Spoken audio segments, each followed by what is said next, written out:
God, it's Tuesday. Pull up a seat, talking Commanders football, drinking our whiskey neat. First Amendment sports, Ken, Kevin, and Tim. Don't muff it up, fellas, hail to the Redskins.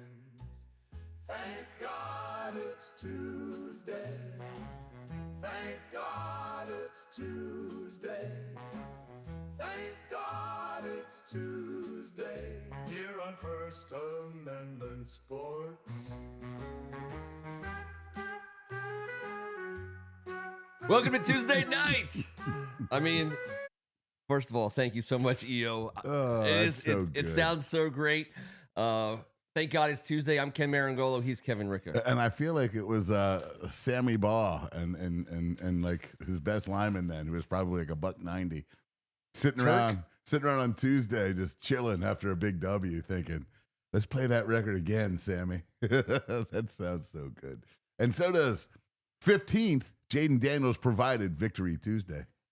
Happy Victory Tuesday, everybody. J-Dubs, Ken Harris, EO, Robert Cohen, Manner of Speaking, Rhett, Greg, AGH, Ken Harris taking us back to his grandparents' basement. Well, thank God for your grandparents' basement, Ken, or else we might not be listening to this jam. That's right. There would be no Michelle. I bet. I'm wondering if Michelle has spent some time in that basement. We'll see. Ken, time out. Happy Victory Tuesday, everybody. Yes. 21-6. Commanders over the Giants. Not just an opening season win, not just an NFC win, but an NFC East win. These little things matter when you call yourself a playoff contender. All those boxes were checked for us in this victory. We're going to talk about the game, the experience of watching the game, as we like to do. It's more than just X's and O's. It's the ride, and this ride was a good ride. And I think let's start out with not the negative, but check some boxes in terms of being honest. Now, I mean, penalties. A problem, a little bit of sloppiness. I don't think I watched a lot of football, and I went back. I taped a lot of games. I thought we were amongst the least sloppy teams that I saw in week one, but still sloppy. Very fair. I love Jaden Daniels, but I haven't not yelled at the TV as much as I have. It's not just because of the level of expectation. It's because he was slightly off. We're going to be honest. If we're going to give a grade, I have to take a full grade off for what happened right before halftime. Totally unlike Jaden. I lost my marbles. It's the first time he's done something that made me slightly sick to my stomach. I just couldn't believe it. Yep. I was so shocked in an NFC game that happened. Not just Jaden. I'm talking about Cliff, DQ, that the whole sideline, everything that transpired, just saying. And, he missed one to Debo I thought was an easy one, the Terry one we all know. So, but that being said, without him, it's a totally different ball game. He's so good. So there's nothing to B- if I was going to grade, but I was frustrated by our offense more so than I was at maybe any given time last year. I don't know why, but I was, and it felt that way. There was 4 consecutive possessions we didn't do shit. Yeah, that's new. That only happened 2, maybe 3 times the entirety of last entire season. So you said, let's get that out of the way. Let's get it out of the way. We were sloppy. We were week 1, having not played for 2 weeks after having only 3 preseason games where our guys didn't play that much.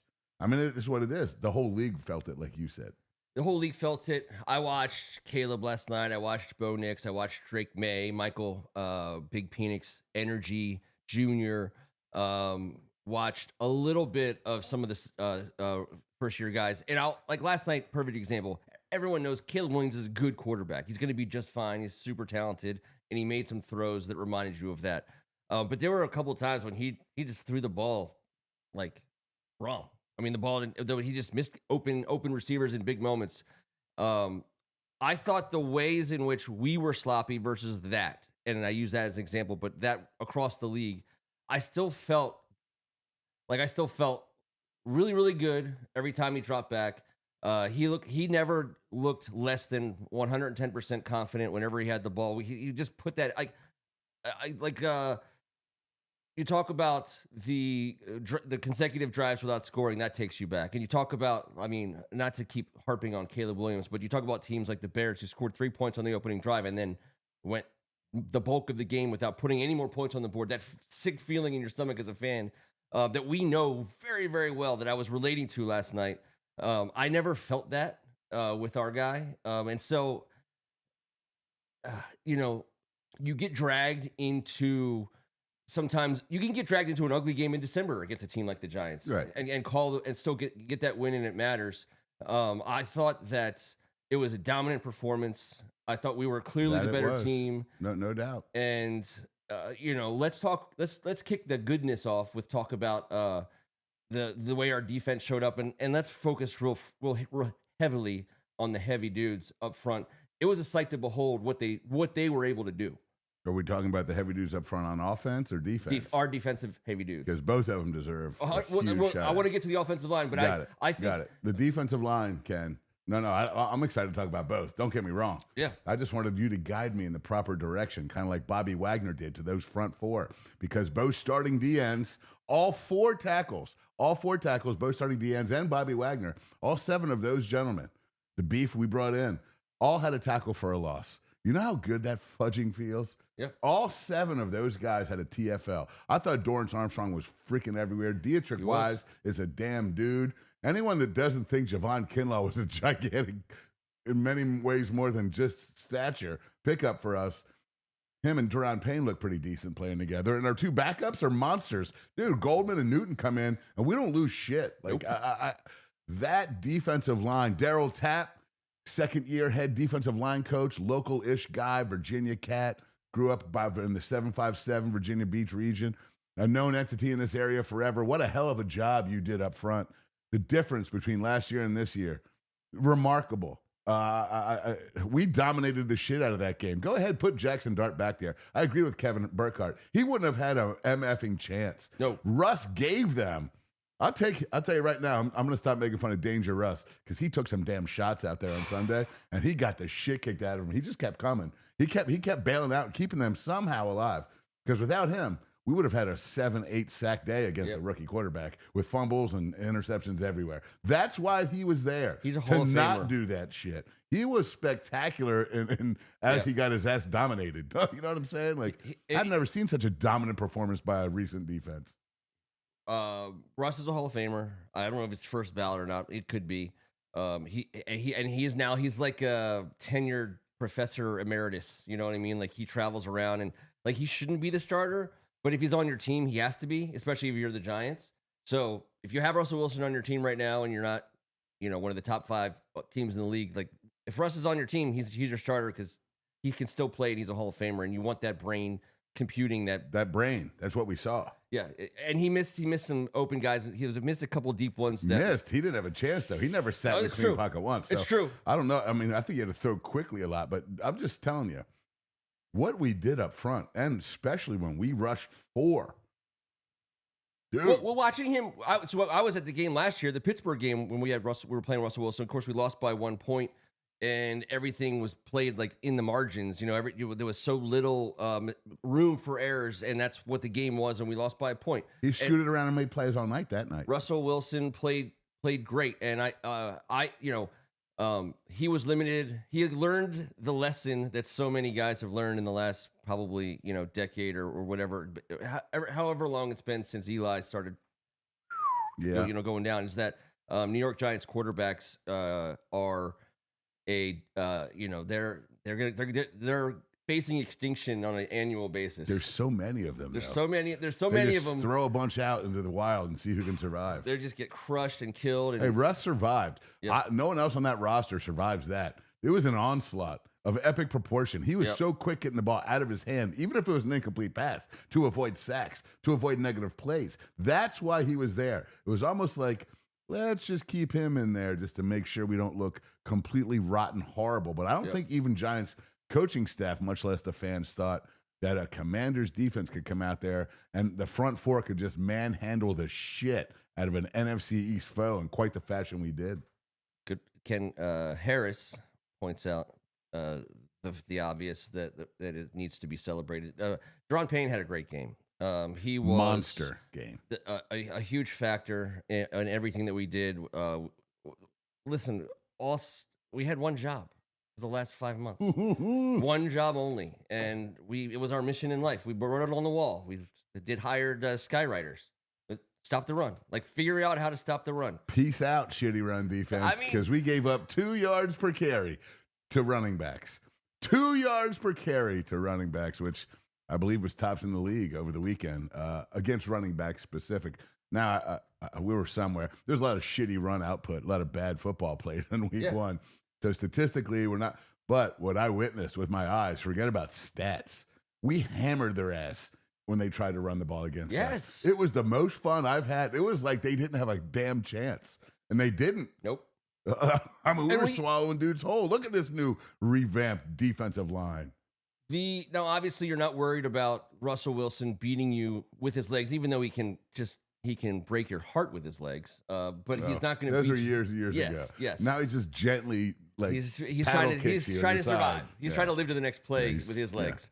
But the manner in which we like the thing we tried to do last year, the manner in which we push the puck, we push up through the middle, set edges, and push people into our guys. The guys that we have are much better at that scheme a year later, and the guys we brought in. Kinlaw specifically. So let's talk about these newcomers, and we'll stay on the defensive side for a second because we're talking about the line. And I want to kind of talk about different areas of the game, but the big impact newcomers, and there were multiple ones, but since we're talking about defensive line, Kinlaw specifically, he was hard not to see. He's a big dude.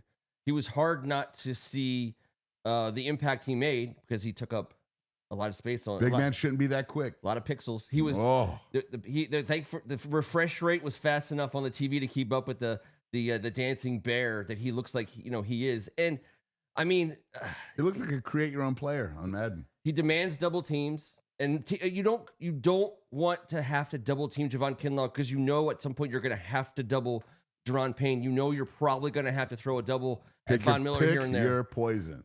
Pick your poison. He was Dorrance Armstrong was everywhere. And I think again, all respect to Dorrance Armstrong. He is. This is a way better situation for him. A high tide does raise all ships. That's what I'm saying. And that is, and I agree with you. You bring in these Kinlaw and Wise guys, and you see the Wise guys, and a little gold man too. Don't forget about that cat. He took up a lot of pixels as well. Yeah, and that makes Wagner, Luvu, and Armstrong, the guys coming back the second year, look. Hey, Bobby, go ahead and get double-digit tackles out there. Lead the team because we got some dudes in front of you this year. It's going to be so easy, and for him, it was. The cool thing about Bobby Wagner is because so often you find guys at quote unquote this stage of their career hanging on. So first of all, he's not hanging on. Still one of the best linebackers in the league, and what makes him so good at this point of his career, in addition to his physical abilities, is his computer in his brain, and he knows what's happening before it's happening. And for him to be on a team at this stage of his career where he can really flex that brain muscle, because when you're playing behind a shitty run defensive line, if you're a linebacker playing behind a subpar defensive line, like there's only so much you can do. You're going to be getting guards and fullbacks and running backs and tight ends in your face all day because your guys in front can't keep them off you. Like last September when he was making tackles 4 to 7 yards downfield. Yeah. He was having the same numbers, but he was making them going towards the sidelines and upfield from behind. It wasn't his hunt and seek, shoot gap scenario that he'd done his whole life. He was making every play to keep us in games early on while trying to coordinate the defense as an on-the-field coach. That's not the case anymore. Now he's just out there playing ball behind some dudes that are moving bodies. And if anyone understands how to read a gap, sniff out a specific play, and end it with penetration and filling gaps, it's Bobby freaking Wagner, man. Bobby Wagner, his ability, even if you want to measure it in like Olympic style track, 1/100th of a second, the sliver on the end of his ability to be more intellectual in a crucial moment. He knows how to put himself in the right spot, and that's going to lead him to yet another Hall of Fame level, production level season. And just like Bobby Wagner, you recovered well from slithery slither on the end. Yes. And you killed it. It was like you took on the block, but then got off of it and made the play in the backfield. Well done. Slither on the end. Then let's slithery little snake. Let's talk about the slithery and the slivering. Do it. Because I want to point out, and I don't know, it was really hard to find on your television screen if you were paying, even if you were really trying.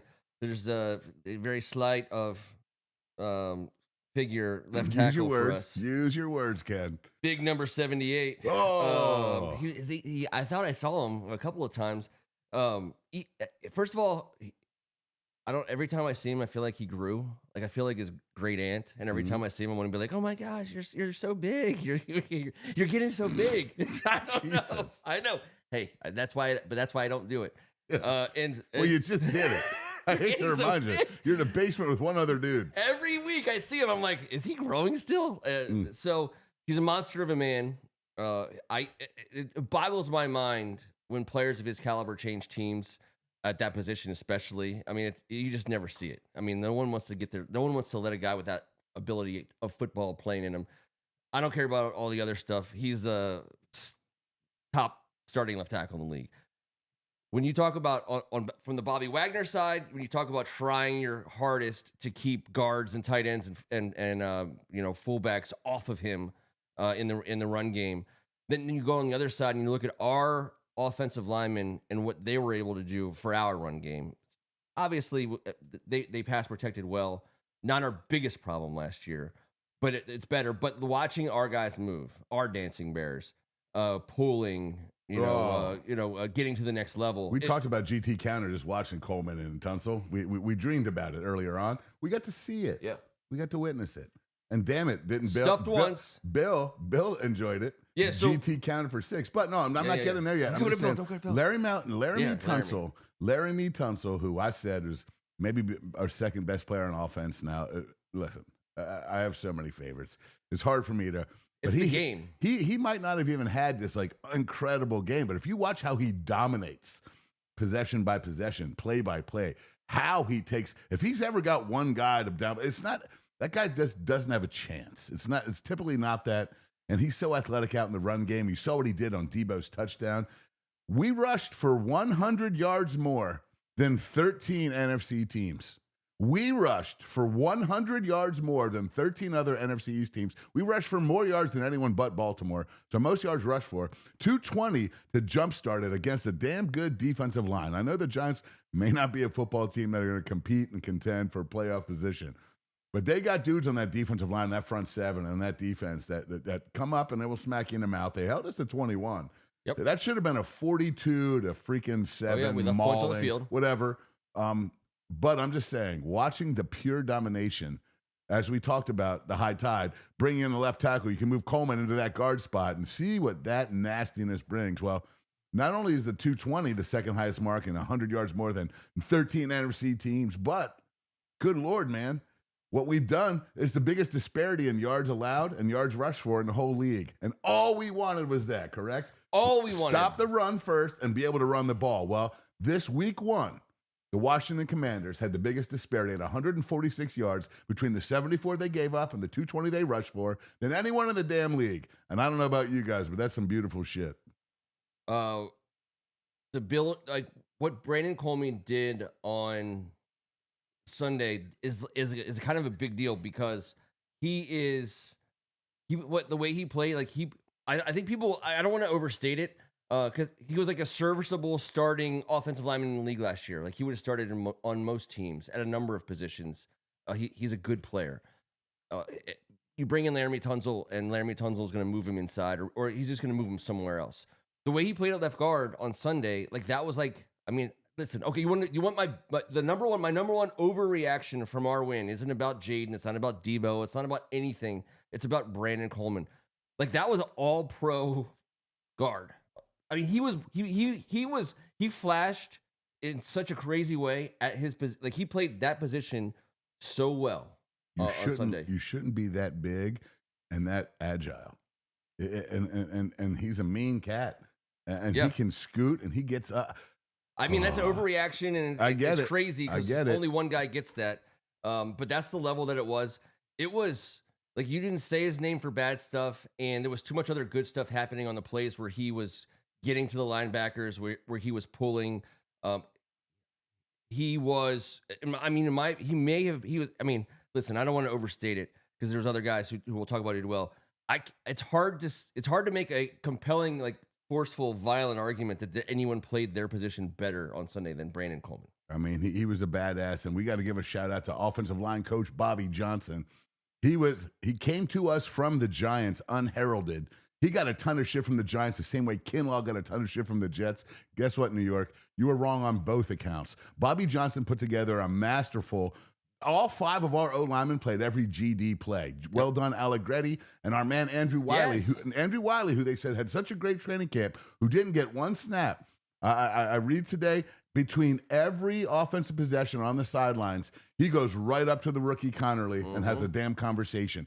And he got shouted out by DQ today by being such a great teammate. But when Jaden Daniels and all 5 guys play every snap, that's the continuity you need offensively. And I am not worried about our offense one bit, by the way. No. Just super pumped about the fact that, and TR is right and Brian Baldinger is right, John Bates in that run game as well. Yes, John Bates for president. I mean, that on there. I'm just saying. So maybe the best blocking tight end in the game, and I want to see someone else say who they think is the best blocking tight end in the game. No, I don't mean that in the good way. No, there's no one better. So I know. There's got to be a fan like us of a team that there's has only a one guy who like, comes immediately to mind. Yeah, one guy who I think I think George Kittle is a gifted blocker. But he's such a great receiver. John Bates isn't going to ever be George Kittle in terms of total You just package. find him to be incredibly attractive facially in that Little Caesar commercial. I do.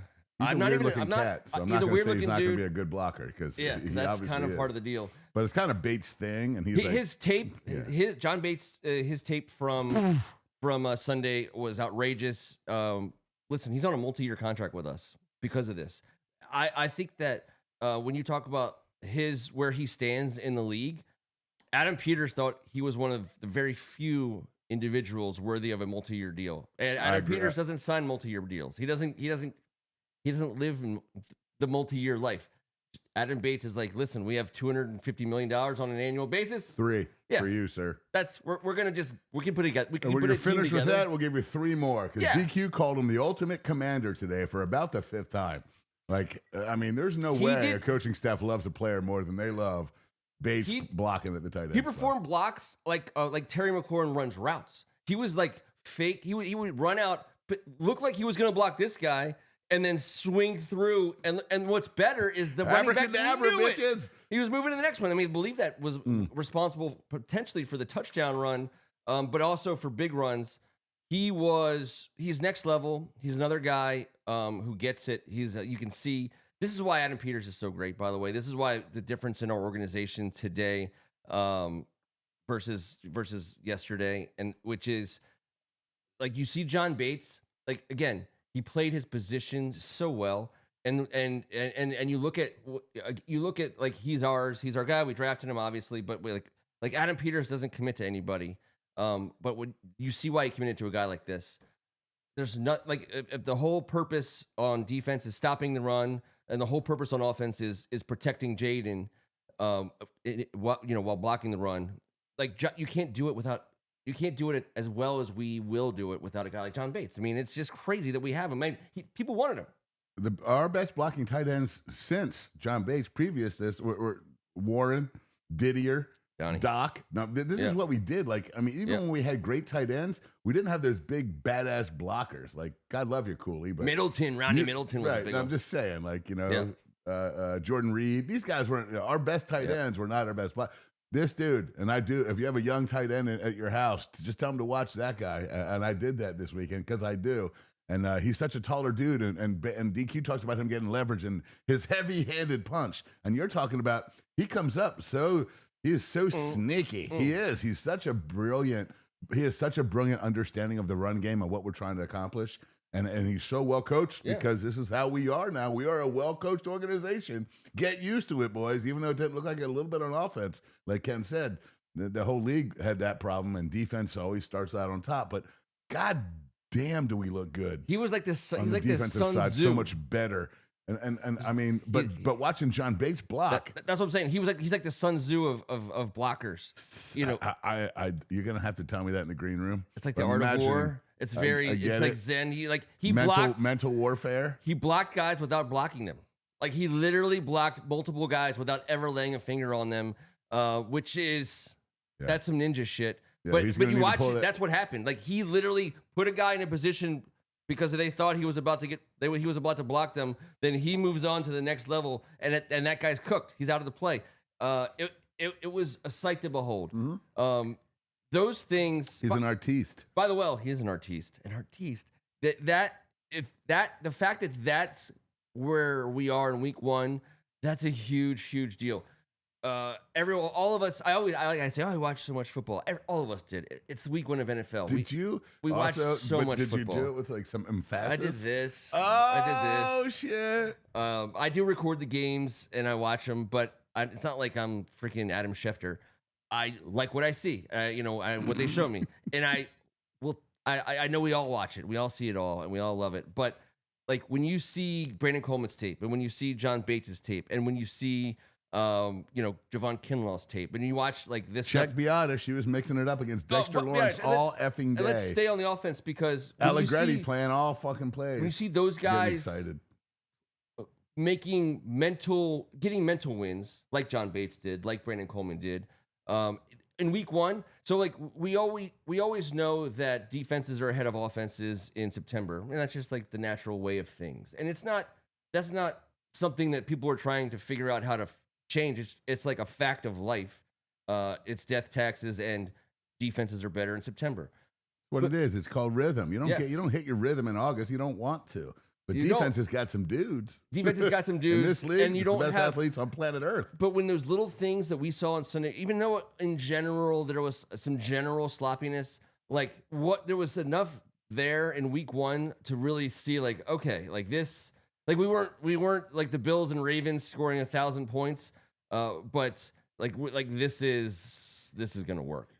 Well, let's stay on the offensive side. Let's keep on the newcomer theme. I believe there's a guy that everyone's excited about. He had 10 carries, 82 yards, and a touch. Our man Bill, Ja'Cory Krosky-Merritt, God, he looked like he is ready to play NFL football. He looked like a guy who we were happy to let Brian Robinson go. And not to diminish Brian Robinson, but just if I could turn it over to you by saying this. I watched Brian Robinson play for the San Francisco 49ers. I watched DeAndre Swift last night. I watched a lot of running backs play this week. And there's a difference between this guy and that guy. This guy runs into the back of offensive linemen. He takes 2.5 yards when there's 3 yards to get. He can push a pile forward, maybe a half a yard. And then there's the guy on this side. And it's our guy. There's just a little bit more dynamic. This is a little bit more. They're going to get that extra 2 yards. They're going to give themselves a chance to get the extra 10. And they find that it's a package of toughness and agility that a lot of elite athletes in the NFL, have. But he's been giving a chance at the age of 24 with a little bit of low tread on his tires to come in and prove that the way he plays running back is a wildly successful way in this league. It is unfair to compare both of them. Sure, of course. No, but I don't mean that. No, but we are now because they are running backs. This was our starting running back. All right, forget about starting. Eckler, God, I love you. But our guy, and I think we all believe that by the end of the season, Bill will have the most carries. I certainly believe that. Oh, I believe it. And B-Rob has in the running back room, been that guy for 3 years. That's the comparison. And that is a fair one, Ken. And we are a totally different offense with 22 in there. God bless B-Rob and wish him a great career. He's going to provide a very good service for many teams moving forward. It's just not going to be as exciting or productive as double deuces. Don't mess with Bill, dollar bill. I mean, I'm just saying, this is how a bill becomes a law. Whoever wants to do it can do it right. But you remember the day we drafted him, we sat right down here and I said, it hasn't been announced yet. Who is the NFL offensive rookie of the week yet? Because I said, if the over-under, the day we did a Tuesday show after the draft was 0.5, I'm taking the over. So I'm hoping he knocks it out week 1, but I'm not sure if I heard what it was yet. I haven't heard it either, but J.J. McCarthy is going to get some votes. Yeah, he should. After last night. He should, no doubt. And the quarterback always wins. And Bill didn't have such a huge output. I don't need him to do it week 1. I got a feeling he's going to have one of these days that we're all like, oh, shit. Yeah. Because he's got that juice on the guard tackle counter. He gets it. And as a veteran, he waits for a second, and he's got that ability, that office chair swivel ability to put a foot down and not just get there, but explode there and then gear down and glide in as if he's done it his whole life, which he hasn't. He didn't even do it at all last year. That's right. Now he's doing it at a professional level with a big old smile on his face like Jaden and behind an offensive line that we've got humming. Week 1, I couldn't be more excited about the possibilities of the run game because, hey, man, Eckler and McNichols were no joke at all either. They run that way. The second guy that I described. The whole room, yes. Chris Rodriguez and McNichols. And it makes you, it really hammers home. Some people would say it's cold-blooded and, a little bit, heartless. But the manner in which running backs are dealt with in this league, you can put a fine point on it by watching what we're doing. McNichols has been in the league for 100 years. Chris Rodriguez was himself a very, very late round draft pick, and he clearly belongs in the league, but he's also clearly probably not ever going to be a frontline, $10 million a year guy. I don't think. No, but you can build, you can win with guys like that, and they run in a different way. They just run it. It's just it's a tiny bit different. He just runs different than Brian Robinson. And there's a lot of guys like Brian Robinson. Well, they all run different than Brian Robinson. I hate to say it. They all do. And people that run like Brian Robinson are going to make plenty of money in this league. Trust me. But the other part of it is you got Austin Eckler, who is he tweaked his shoulder. The issue with when you lean on older running backs, this is why older running backs it's a tough business because their average career is like 2 or 3 years. Eckler's in his 19th year, but he is. I don't care. He keeps that spin move going. It doesn't matter. Keep on spinning, Austin, because what a first down effort that was. We're going to continue to attract players of Austin Eckler's caliber to our team as long as we're doing doing things the way we're doing them right now, and that's all you can ask because guys like Austin Eckler can pick where they go, so if we're always being able to add a 28 to 29-year-old running back on a 1 or 2 year deal, who's healthy, he's a 4-day turnaround. It's going to be tough for him with his shoulder issue. We'll see. You never know how. Chris Rodriguez is ready. I'm not saying, but I'm just saying that room. Austin, I love Austin Eckler in this offense. Me too. He's so cool in the screen game, and he's so cool with the ball in hand his pass in pro space. is amazing. Oh, he's a badass. He's the consummate veteran, perfect back. It does not put the ball on the ground, and he can make plays for you all over the damn field. He's so versatile, and that's what we're really into. Knows for the end zone. Remember, Ron Rivera was like, "Oh, we're really into versatile." Shut up, Ron. You're not doing it right. These guys are. And we're watching it right now. It's awesome. No, sorry. Speaking of the Ron, run game. You're a nice guy, Ron. And nice guy to have a newcomers, cup of coffee with. Deebo Samuel, his impact in the run game is obvious, but his impact was felt on a variety of levels. He was our starting kick returner. He got more targets in the passing game than anyone else by a factor of 2, I believe. I think he had 10 targets. I don't think anyone else had more than 5. And I'm not saying that to say I have a problem with it. That's just a fact. And then also, that's how the game went. He got the ball handed off to him, and he did great things there. So, let's talk about Deebo. We've been excited about this since the day he got here. All the things that he does, everything that he is all about, was on display in week 1. Everything that we talked about, a guy on a 1-year deal is going to get a lot of touches. He got a lot of touches. He's super thick. Just the thickness alone. He's so thick. We'll come back to that. He is healthy. He is just a game changer, game breaker, deal maker. Everything is different. It's crazy. I thought you were gonna hit the butcher, the baker. You were flowing, and then you stepped off. But I will say he is all of it.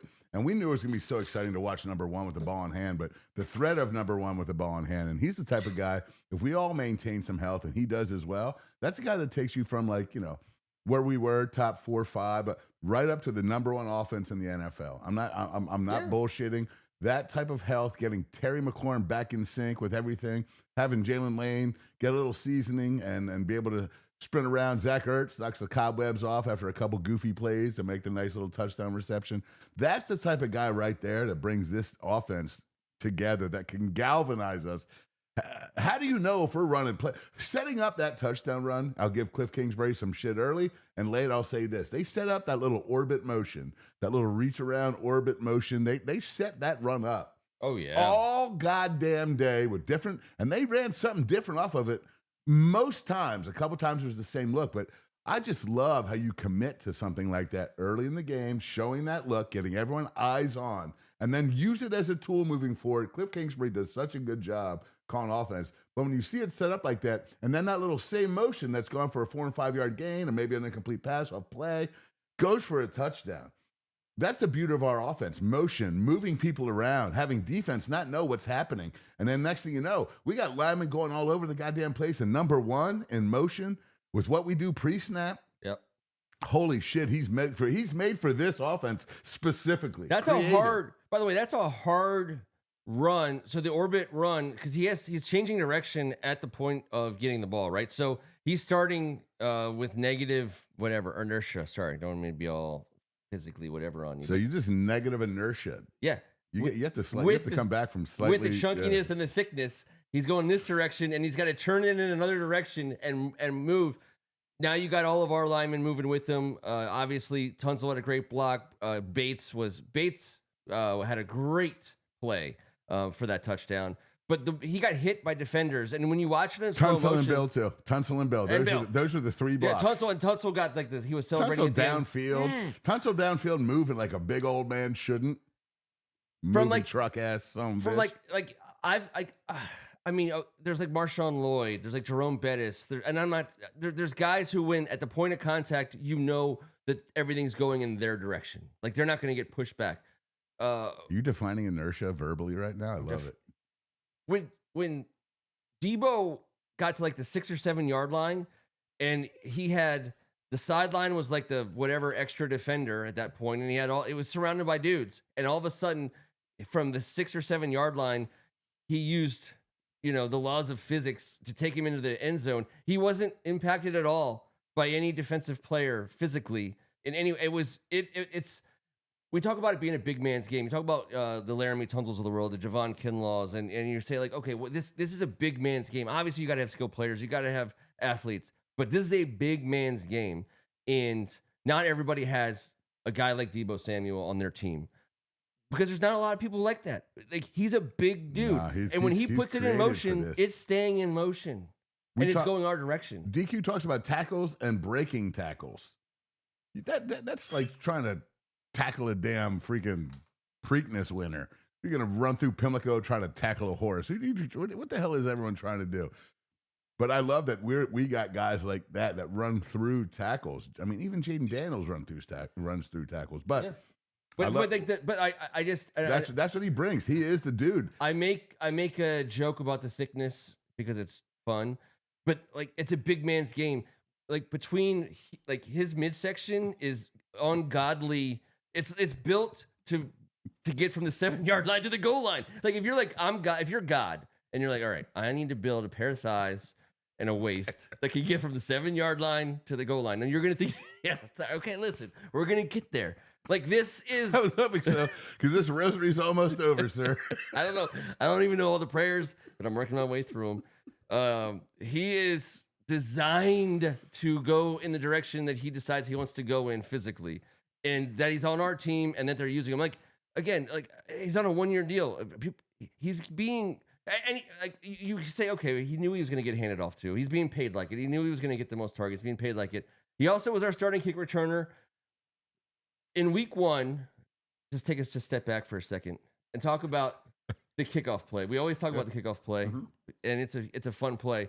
There's a big evolution in that play from last year to this year, and I saw it this weekend. And this is the way this play was always going to go. And I make calls on to change the rules again, but now you have this line of scrimmage, and 11 of probably like the most like if you remember. I'm sending this whole segment to OnlyFans. Remember that movie? Proceed. Remember that movie, Invincible? Did you watch the movie? I know it's about the Eagles, but it's a good movie. I saw it. I saw Marky Mark and Vince Papale and Philly stuff, and like old school street ball mentality of viciousness and violence on this play.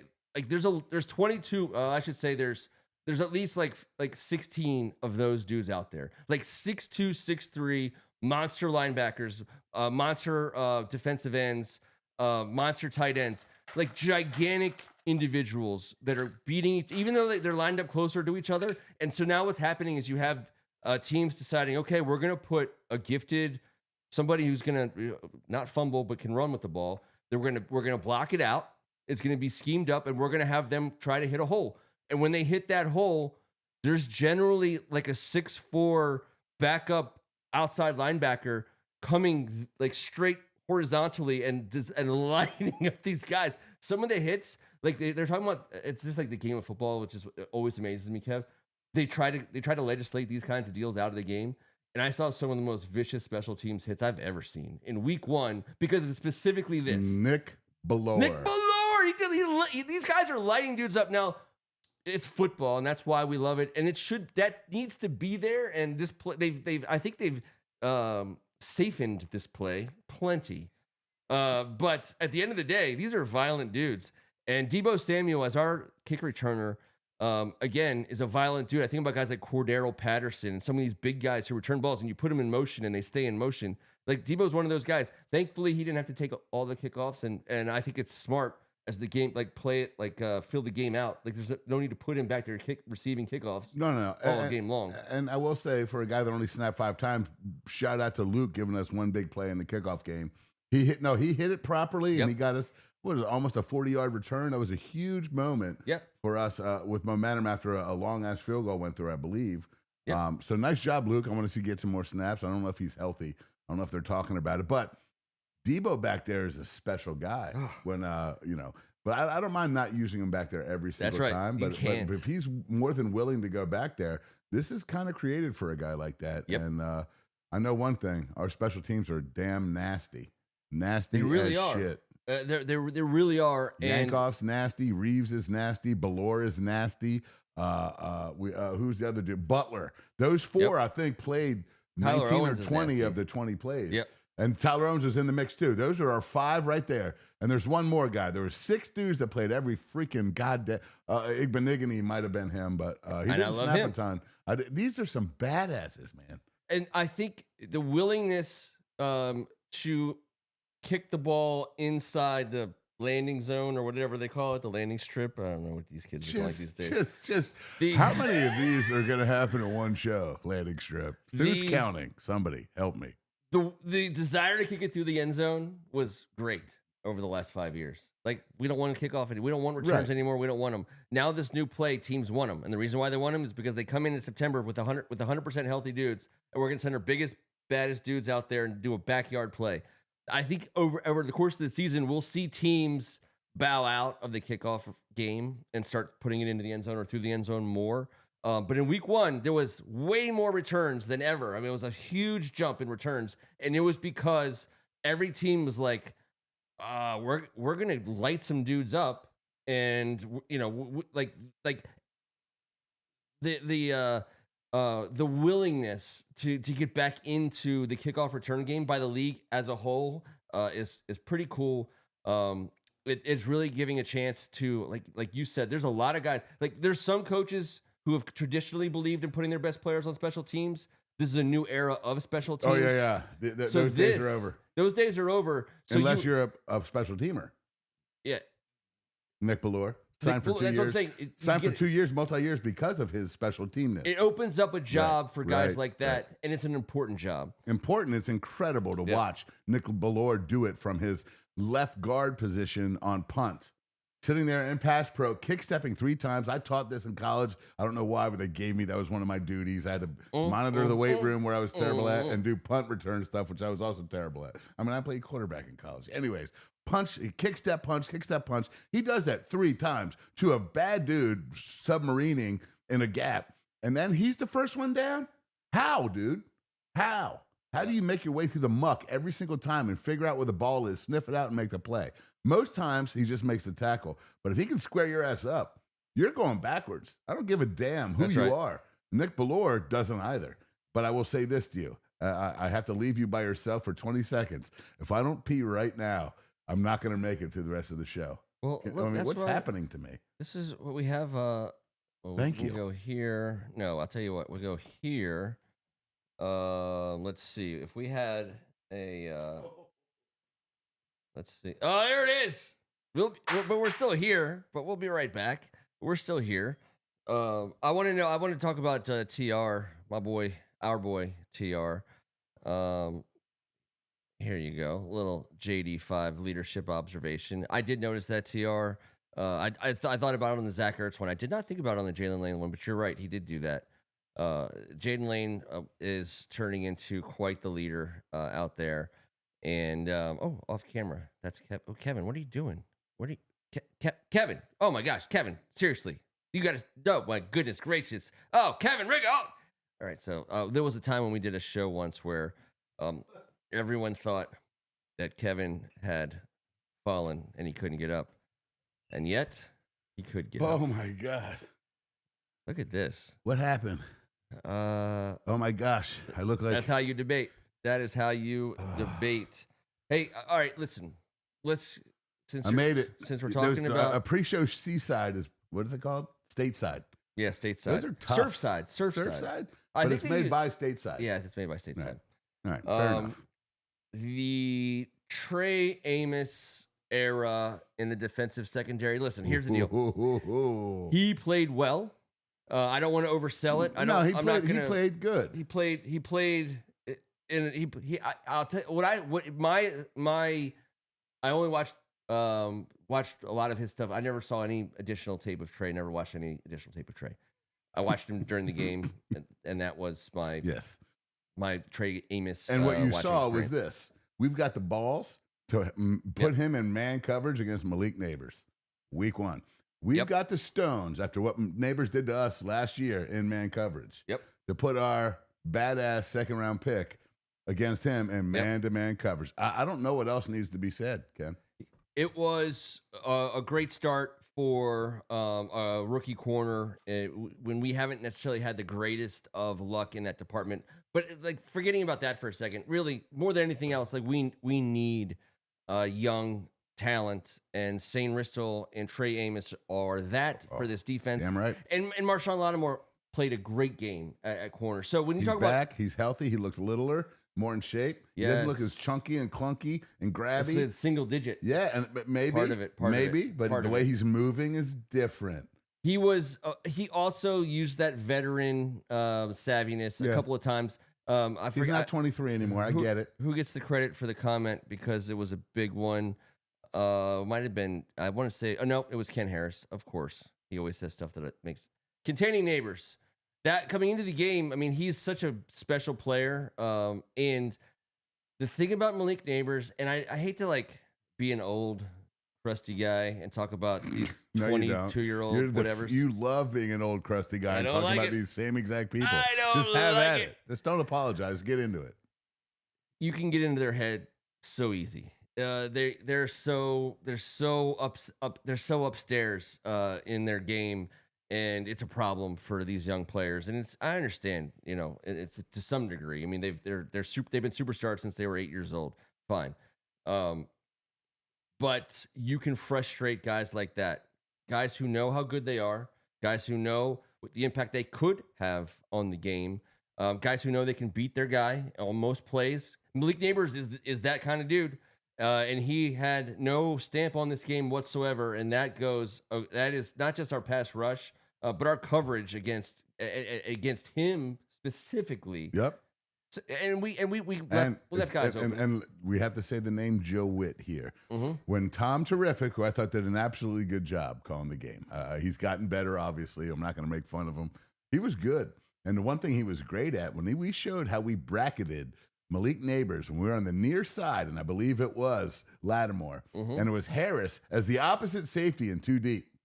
We bracketed him with an opposite safety, and TB showed it. He runs a slant, and Lattimore breaks back and gives that deep coverage, and Harris comes from the opposite safety in to bracket him, and then we go to a one. I'm sitting here watching this going like, good God. In week one.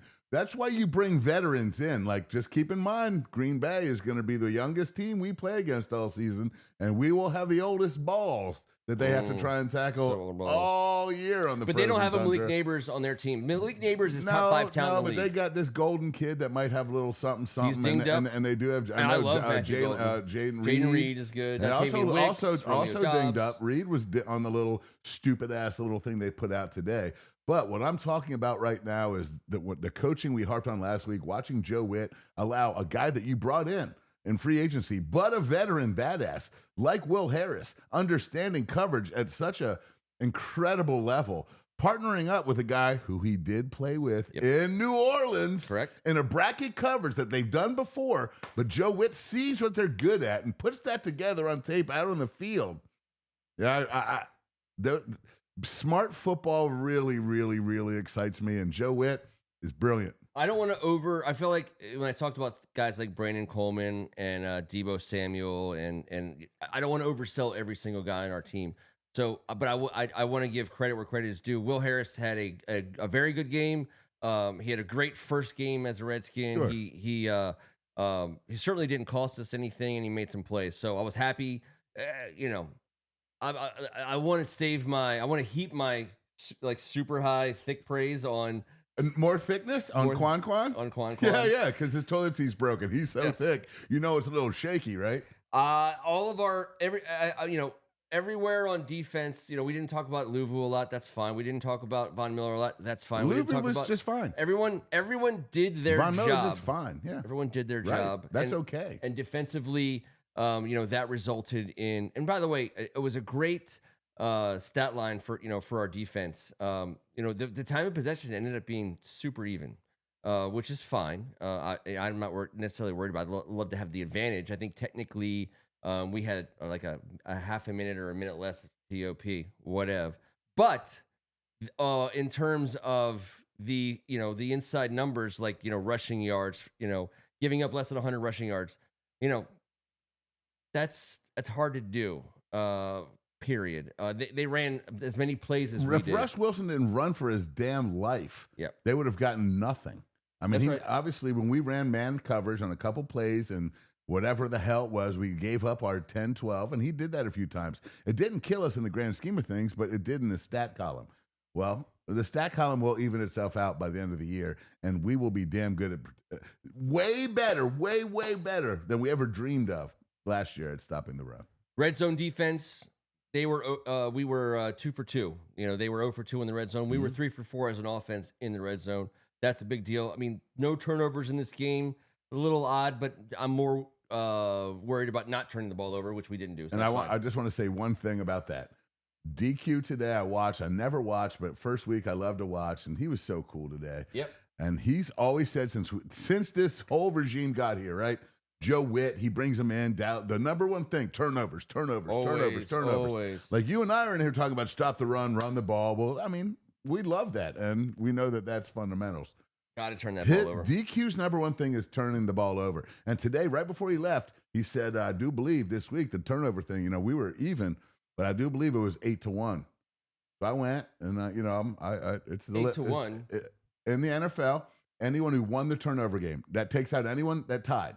1-1, 0-0. Oh, 8-1. Anyone that won the turnover game was 8-1. And that got me thinking about September football. But real quick, Ken, since DQ's been our coach in September, how football has gone, the dude's brilliant. 83% of the teams in September, last September, and week 1 this year, the 5 weeks that DQ's coached our team in September, the stat he's harped on, dude, 8-1 this week. Last year, week 1, 10-1 always was the stat. 9-2 the year before. 9-2 week 2 last year. 9-3 week 3. 8-2 week 4. September football. 44 of the 53 teams that won the turnover battle won. An 83% clip. That's crazy as shit to me. And that's why this man harps on that stat. And that's what we're trying to do. What we're trying to do is figure that part out. That's not just the whole thing. Like, okay, like I know I don't want to be the guy who says names like Dick Vermeil every week, or but I will.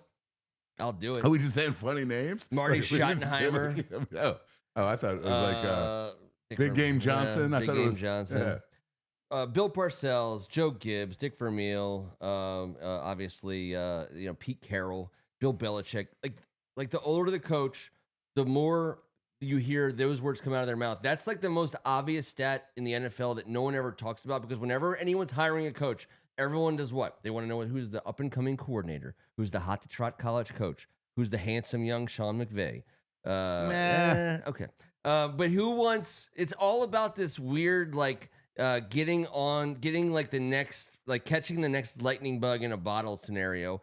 And if you really look at football, the game of football, we were discovering two things tonight. One, it's a big man's game. It always has been. Needed a new GM and owner. We just hopped into it. We just got. It's new to us. It wasn't. It's how we won here. Now we figured out. But now we figured it out. It out. But the other thing is, and it's always been true, you always hear about it. Like when I think about veteran head coaches, I know people are real weary of retreads. Guys who stick around, and they shouldn't be given fifth chances to coach in this league. But the reason why there's professional head coaches in the league is because they understand a couple core things. Put your big guys in position to win, and win the turnover battle. And don't have shitty bigs.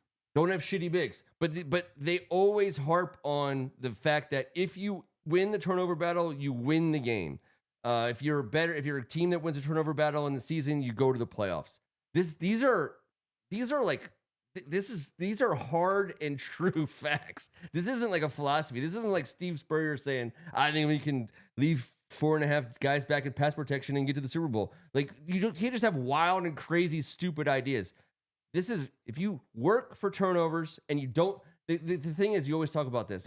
Defenses have to be opportunistic. They have to get the ball when it comes to them. They have to get on fumbles when they're on the ground.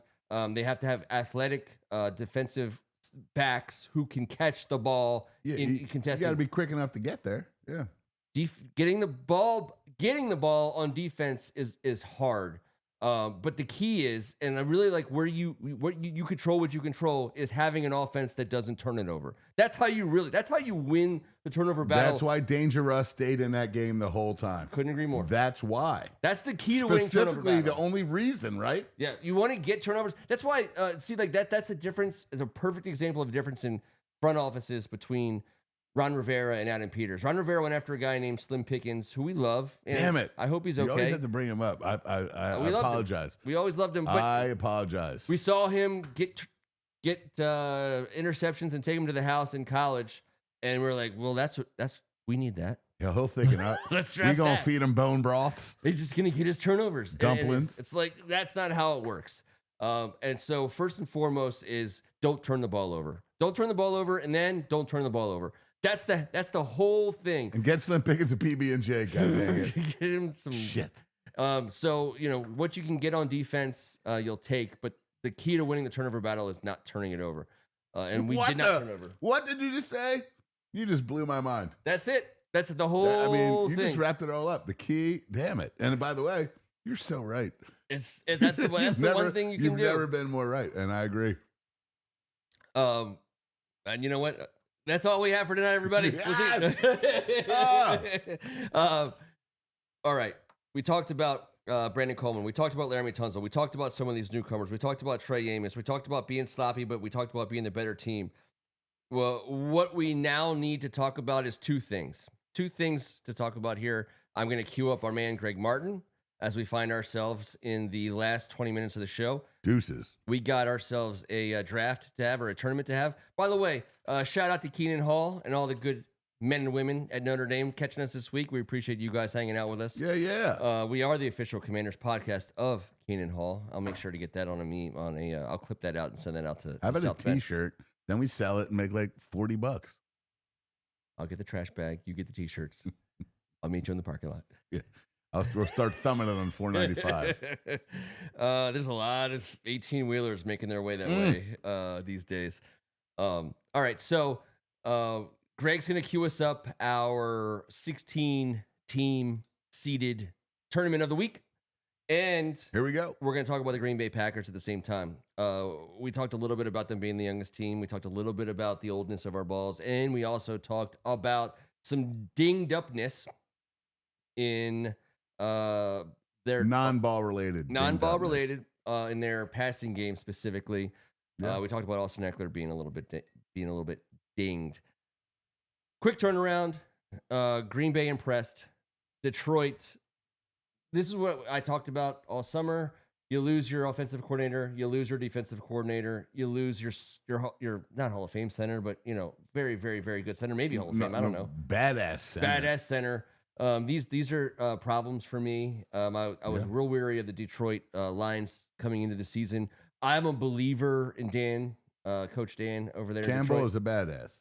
I think he is going to put winners on the field. I think he's a lifer. They're 9-8 this year.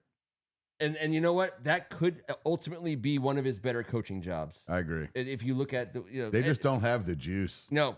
And what is it? And I hope that and I think that they're going to play some good games this year. Yeah. I hope it's not against us. But the Green Bay Packers in Lambeau Field in prime time on Thursday night. It's a big spot for us, and I wanted to point out a few things as we start to talk about this game. We won there in 1988. It was like it was yesterday. So big easy. Old Chip Lohmiller. So easy. Doug Williams, one to Kelvin Bryant, one to Arthur Monk, two Chip Lohmillers, and Jim Lachey was probably on the field. We called it a day, sir. It was one of your favorite rosters.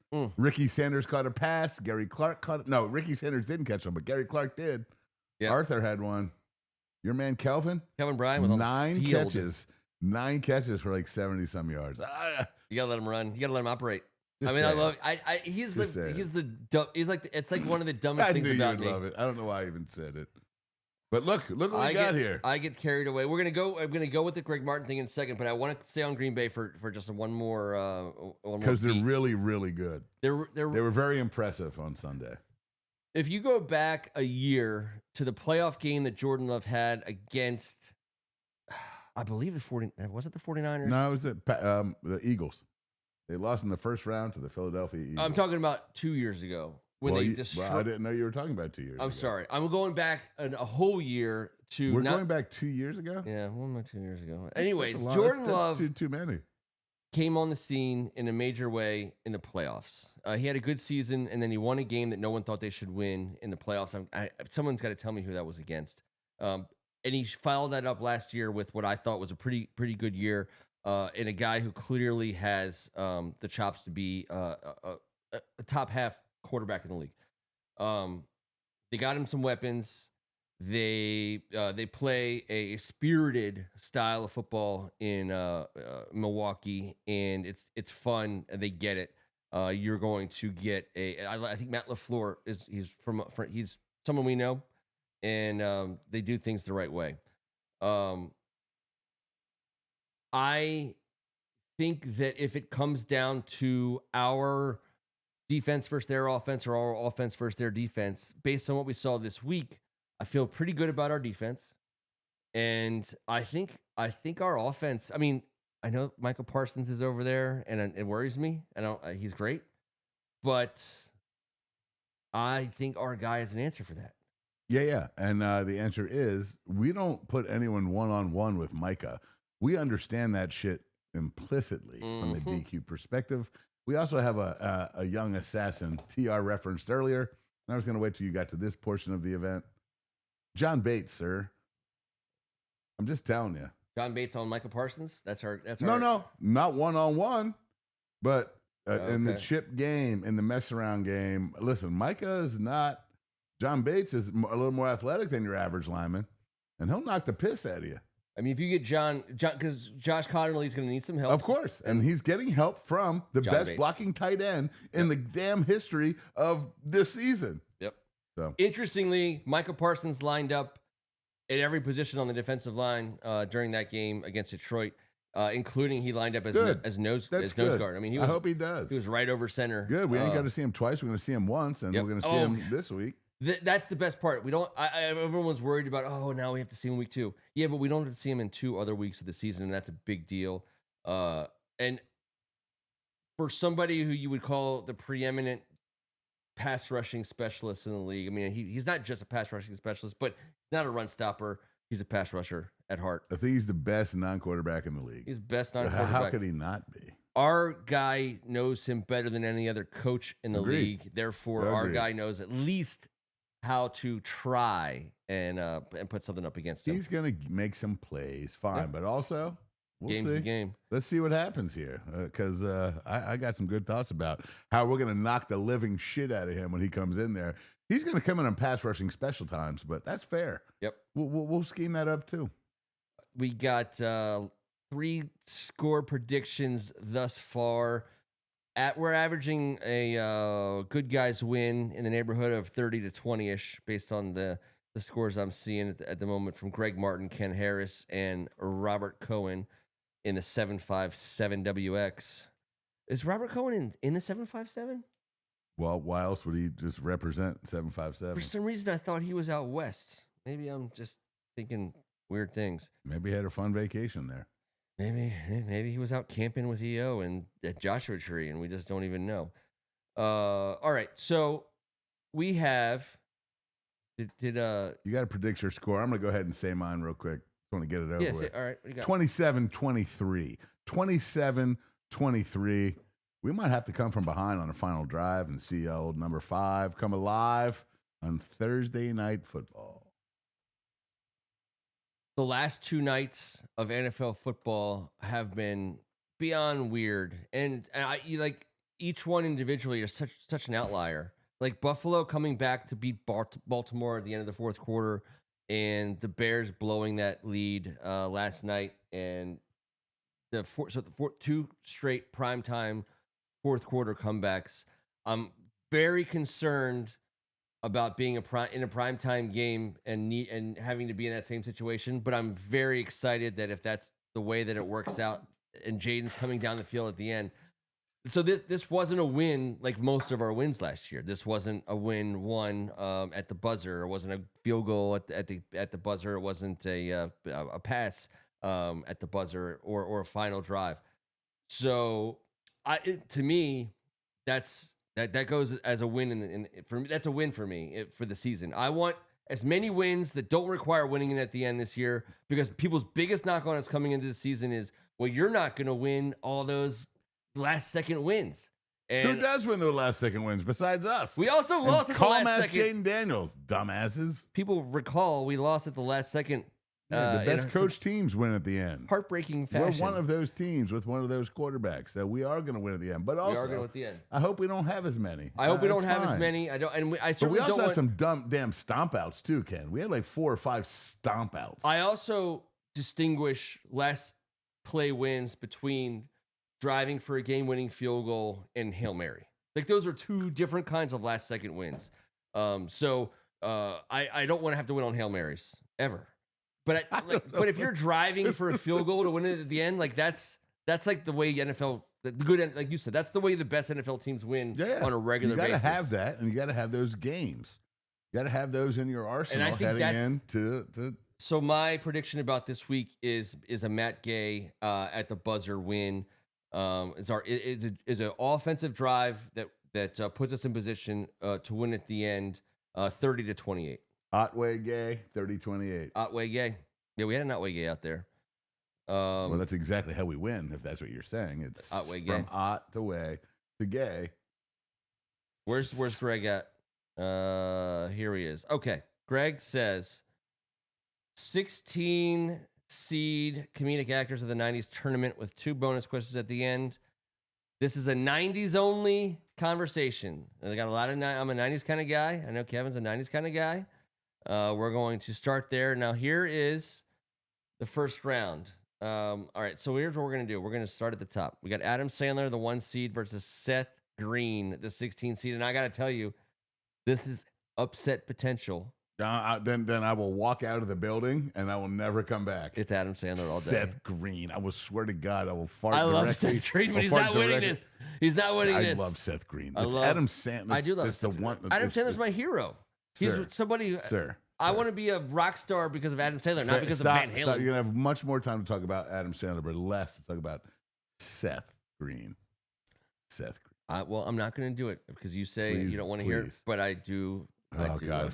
If this was designed for me to hear about your enamorations with 1690s actors. He's a 16 seed. Greg, how would you ever let Ken have this combo? He's going to talk about guys like Seth and... Oh, Jesus. Don't get too far ahead. All right, no. Just make Don't get too far ahead. I make my picks quickly. We're talking about Family Guy. We're talking about Without a Paddle. We're talking about Robot Chicken. Anyways, Adam Sandler wins. In the 8-9 battle, Jack Black, Martin Lawrence.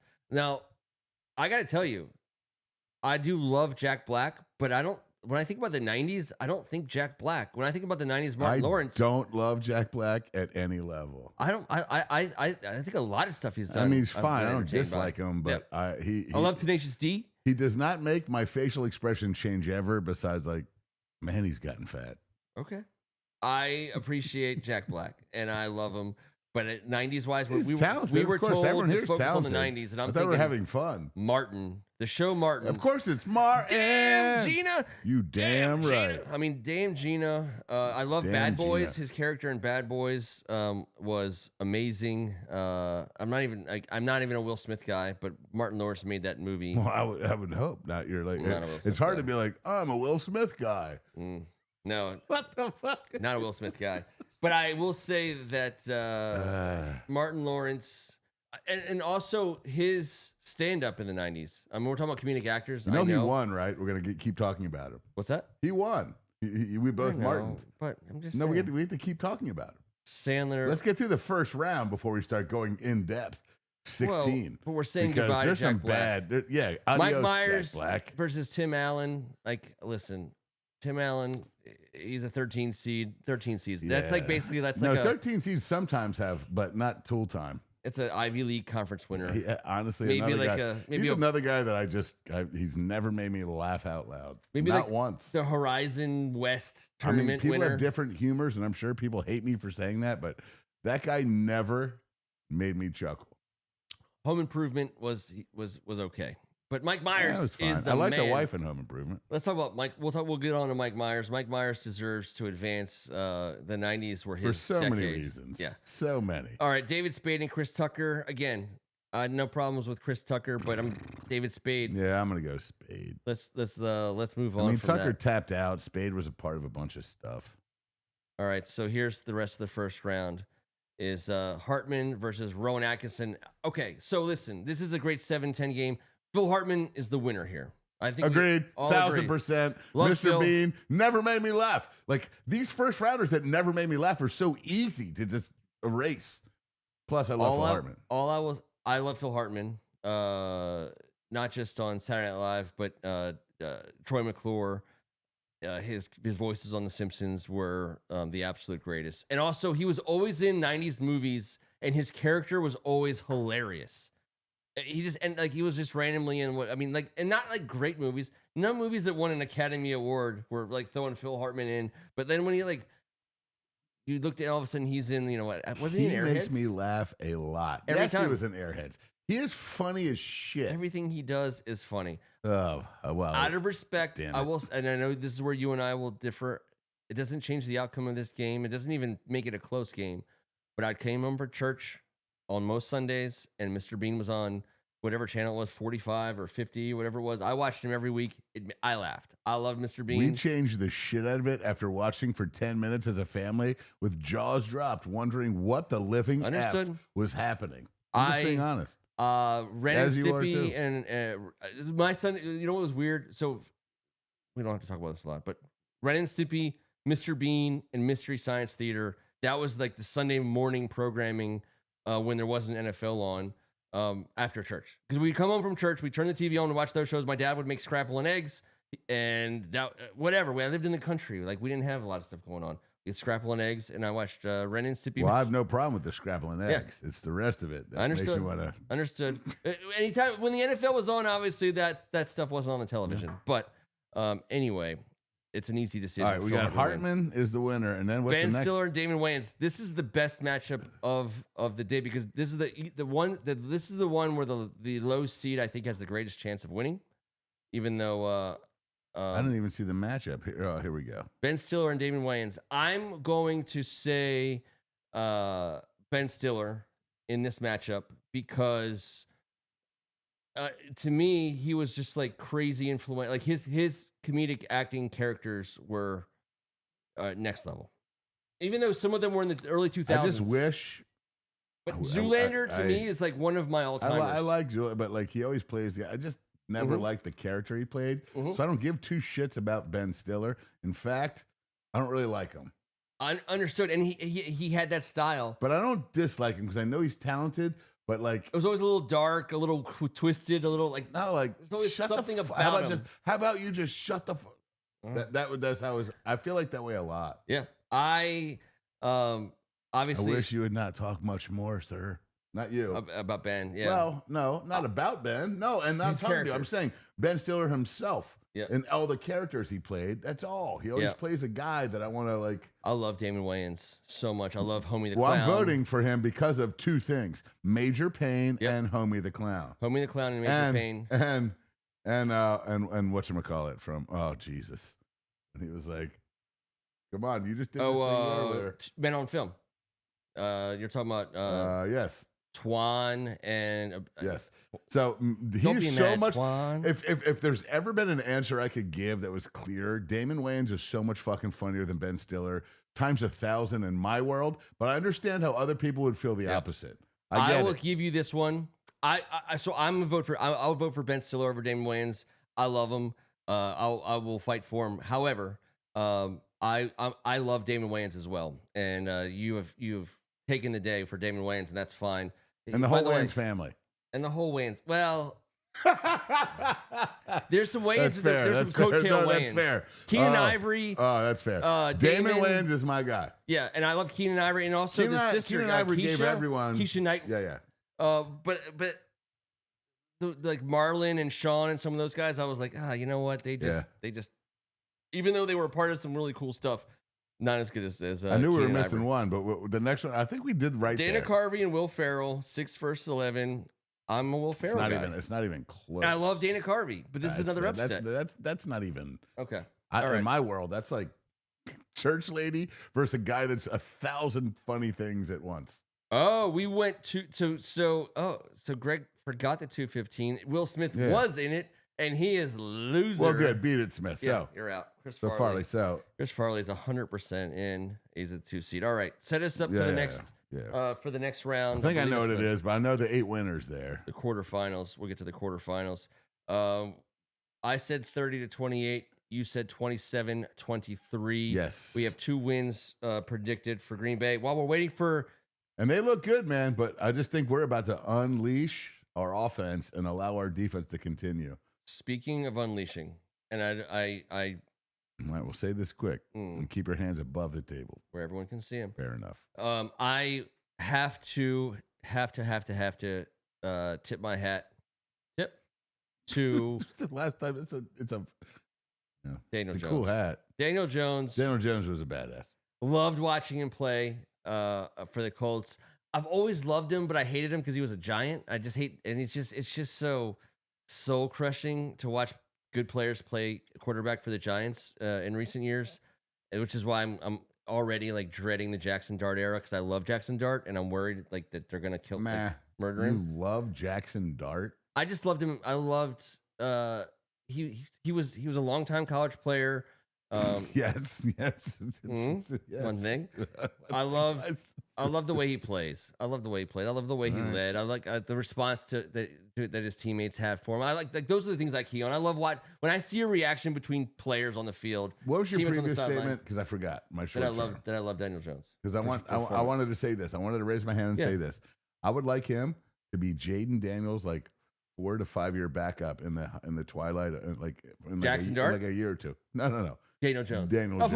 Yes, that's what we talked about that like a month ago. I got crushed. No. I agree with you. Okay. I'm not talking about right this very second, although we were talking about that then. Yes. But we knew that wasn't a destination now. If he can Mariota his ass into a deal around here after he's made all these shit tons of monies, and he'll be one of the guys. As long as he stays healthy. And he's healthy, and he can sprint out of the pocket and hand the ball off. If he can be Mariota-ish.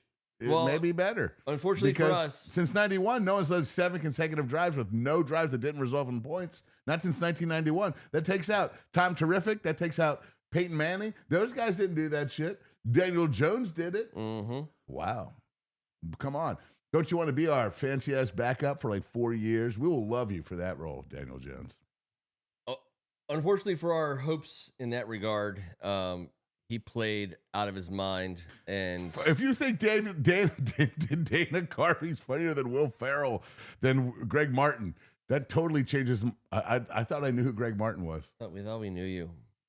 I'm not saying you have to love Will Ferrell, but like, if some dumbass uncle of mine laughs at church lady for one more second, I'm going to throw up on myself. It's the fucking unfunniest shit I've ever witnessed in my whole entire life. You pose like Ken did earlier, but with your other arm, then you stomp around and like, shut up, nerd. Wayne's Jesus World. Christ. And that's what he's most famous for. Wayne's World? As Mike Myers' sidekick in Wayne's World. Like, I mean, I'm going to stand up for Dana Carvey. Who's Will Ferrell's sidekick? Who's he a sidekick I love Will Ferrell. We voted for Will Ferrell. We voted for Will Ferrell. Damn, Greg. Sandler versus Lawrence. We've never disagreed about anything more than this. I think the 1 seed rolls. Adam Sandler over Martin Lawrence. No issues with Carvey. No, I don't want to hang out with him because he's not funny at all. Sorry, Ken. That's okay. He might be a brilliant writer, and Wayne's World was, but like seriously, chopping broccoli was. You don't like chopping broccoli? Yeah, it's so great. I loved it so fucking much. I'm not saying like Eddie Murphy he Raw. kept saying like chopping broccoli. I was like, what the fuck is everyone laughing about? It was just an audition for Saturday Night Live. The audition tapes for those. I like Dana Carvey. I think he's funny. Everyone has a different sense of humor. Yeah. And but Greg, I don't think he's funnier than Ken, I don't think he's funnier than Will Ferrell. Ours don't work here all together. That's right. No, but I don't find him funny. He has a terrible haircut and he's a weird looking little man that did weird shit. I don't know. That's just my opinion. I think Will Ferrell's much funnier. And that, you know. But also, I don't know, like 90s versus something else. I'm not. Everyone my time space shit on the continuum. 90s for Saturday Night Live. That's like a widely. I watch it on Saturday night if I was capable. Everyone always like poo-poos like what the moment they're in. Obviously, you look back and you say Phil Hartman, Will Ferrell, Dana Carvey, Adam Sandler, Tim Meadows, Chris Rock. All right. I mean, let's get back onto it. It's 10:30 and I can't see. I know, but I like all those guys immensely though. So I love 90s SNL. I said Sandler versus Lawrence. I voted for Sandler. What did we say? Sorry. Adam Sandler versus Martin Lawrence. All day long, Sandler. Myers versus Spade. Well, I'm going Mike Myers. Mike Myers is the winner. I mean, he's kind of a genius guy. Spade's fine as a number 2, as a number 3 to 4 guy. Damon Wayans versus Will Ferrell. I mean, I don't think it's close. But listen, I don't. Here's the deal. Maybe I don't know 90s Will Ferrell like Greg, but I'm just going straight with Will Ferrell, not knowing time space continuum. No. 90s Will Ferrell was great. Will Ferrell to me versus who? Damon Wayans. Yeah, I'm going Ferrell. Now this is the banger matchup. Yeah, in really my opinion. It's Chris Farley versus Phil Hartman. I know who the answer is, but it is a banger matchup. So here's where I'm going to split the hairs because these are two of my favorite all-timers. Yeah. Phil Hartman, I believe, started in the 80s. I believe he really was like a late 80s like banger star, and then he lasted into the 90s. But he was. Like Chris Farley was solidly 90s. I'm a Chris Farley guy. I vote for Chris Farley. I vote for Chris Farley. Okay. And I love Hartman. But I love Hartman. But it's hard for me to not Farley, just his presence. I start giggling before, like if they show Farley like a still shot of him before Saturday Night Live starts, I laugh harder at that than anything Dana Carvey has ever done. They just have the camera on him. He's like, yeah. Like honestly, if he's just sitting there with a goofy look at his face, I'm like, this guy. The skit where they replace his coffee with Folgers or whatever, or Sanka. I forget how it worked. I think they replaced his, and he's looking at the waiter and he's like, wait, what? And and then he gets violent. He has to be physically, and he starts turning tables over. His physical humor, and he has to get removed from the restaurant. All right, semifinals. Adam Sandler versus Mike Myers. This is a battle. I'll go first for the first time. Please. It's Adam Sandler in my mind. These are two great. There's no wrong answer. I'm not gonna I love them both, but I am a gigantic Adam Sandler lover because he had 2 CDs that made me laugh my absolute balls off that take the cake over Mike Myers and anything else he ever did. All right, so yeah, it's Adam Sandler. Damn it. I love Mike Myers so much. I'm trying to build a case for him. Who doesn't? But it's going to be tough out here. Here's the difference between Adam Sandler and Mike Myers, in my opinion. They both destroyed it on TV. They both destroyed it in the movies. They're both well respected. The music, but the stand-up, the tapes. I never owned a Mike Myers cassette tape. Me neither. And I owned multiple. They're all going to laugh at you. I owned multiple Adam Sandler cassette tapes. And that was the 90s, the early 90s, before CDs. Like, that was late 80s, early 90s. They're all going to laugh at you was... listen, I mean, I love Wayne's World. I got everything. A snake, man. Mike Myers is so great, and he's still doing great stuff. And he just appears in stuff randomly, and you're like, wait, is that Mike Myers? Like, he was in 1917. I know, and I love it. What the hell's going on? Inglourious Bastards with Quentin Tarantino. Pull out your healthy hoggy for mama. So I Married an Axe Murderer. I mean, all of it. I'm sure it's all great, but none of it made me howl laughing. Effing howl laughing. Yeah, it's... And even the stuff that... It was slithering this way and that. I mean, those tapes, you can remember... I mean, you can't, I can't say them. Patty McGee, you're the fattest. Kevin Nealon in there. I'm coming out of the booth. No, I'm coming out of the booth. I'm coming out of the booth. All right. This Final Four, though, is amazing. And by the way... We got to go Farrell. Look at this. Farley. First of all, we just went 90s. We put a lot of guys in there, but our 90s semis is all Saturday Night Live. Just so we're clear. Yeah. Adam Sandler, Mike Myers, Will I'm not Ferrell, ashamed and Chris to Farley. admit I'm a gigantic SNL fan. Have been since life. Will Ferrell versus Chris Farley. This is an unfair question.